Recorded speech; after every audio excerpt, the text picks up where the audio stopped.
Sveiki, berniukai, mergaitės, su jumis Lukas ir aišku, demotyvacijos epizodas numeris kažkelintas, nežinau, 5, man atrodo. Koks skirtumas kelintas epizodas, svarbiausia, kad naujas, ne?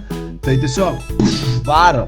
Ir prieš pradėdamas noriu pasakyti, kad koks skirtumas, kaip aš jau perskaitysiu, vis tiek aš parodu jums tą demotyvaciją. Jeigu norit persiskaitykite taisyklingai žodis į žodį. Čia kas čia, skaitovų būrelis? Ne, nepatinka jos breketai. Ji to ir nelaukia, kol jos nusiemus galėsi nušluostyti tau nosį. Taigi jeigu tau nepatinka jos breketai ir tau yra sloga, tai jinai tau nušluostys nosį. Man pasirodė štai juokinga demotyvacija, todėl kad pasaulyje yra benamių gyvūnų, žmonės miršta nuo vandens trūkumo, yra ekonominė krizė, bet žmogui pasirodo rūpi, ar tau nepatinka jos breketai. Koks skirtumas? Aš tiesiog stengiuosi pasakyti, kad kam rūpi nahui tavo breketai.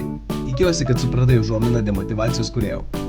Brangioji, iš kur tiek žinai apie automobilius ir čia tipo bachūrai žino viską, moteris raudona kaip idiotė, nors jinai tokia tikriausiai net nėra, bet čia tipo vaizduota. Juokingiausia tai, kad aš būčiau tos moters vietą, nes aš apie mašinas nenusimanau nieko. Mašina su didelė bagažinė, sportinė mašina su mažesnė bagažinė, mašina be bagažinės, toks skirtumas. Aš mašinas grupuoju pagal bagažinių dydžius. Ir kas kam nepatinka, tas eina šik.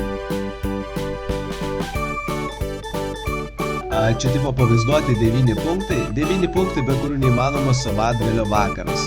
Gerai, paanalizuokime tos 9 punktus. Mylim visus, garsiai verkiam, draugai ir bla bla bla. Visiems tipo pavaizduota, kaip geria degtinė ir kas vyksta po kiekvieno išgėrimo.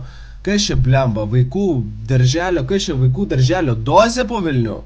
Leiskit savo schemą pavaizduosiu vaizdiškai. Pauoščiau, atsigėriau, neškita. 2 punktai, be kurių neįmanomas kiekvienas vakaras. Bum! Mano hot demotyvacija. Mano mergina paliko man įspėjimą. Nors keletą mano video peržiūrė žmogus turėtų suprasti, kad aš esu realistas ir pamatęs tokį vaizdą, aš ko gero pagalvočiau, mieloji, vaisių salotos pietums? Taip miela. Romantika. Tai ne aplinka, o dvasinė būsena. Klausykit, ko daugiau reikia sėkmingam gyvenimui. Lovos yra, staliukas, kaip ir yra, namuose raketa, ar kas čia per aparatas yra, ir viską gražiai apibarstom rožių žiedlapiais. Volia, sėkmingo gyvenimo receptas. Nėra už ką, bičiuliai, nėra už ką. Stalo žaidimas. Ei, jūs ne taip žaidžiate šitą žaidimą. Visų pirma, nereikia būti be drabužių, kad norint žaisti tokį žaidimą. Negalima gulėti ant stalo. Kodėl yra 2 aštuntukai tenais? Ne taip žaidžiama šitas žaidimas, cheateriai. Viską adminui pasakysiu.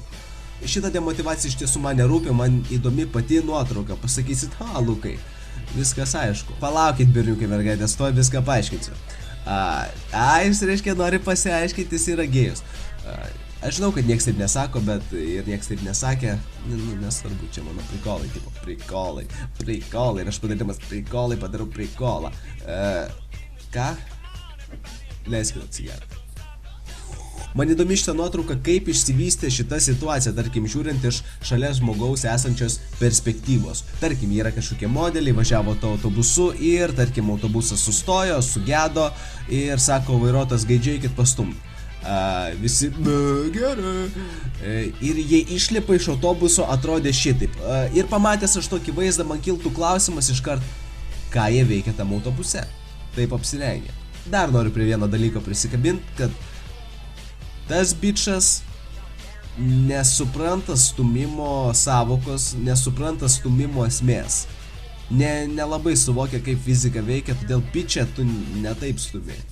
Ne taip reikia stumti autobusą, tu visai nepadedi.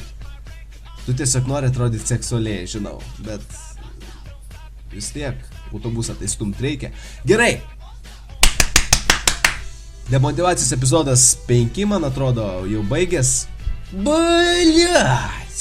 Tai va, bičiuliai, Facebookas mano apačioje, nuoroda į draugus, jeigu tik norit su manim draugauti, pačiatinsim, pažaisim įdomius žaidimus kaip Minecraft, žinoma, kad ne, ko gero ne, bet kas čia žino, gyvenimas yra neblogas, kai kava šalia.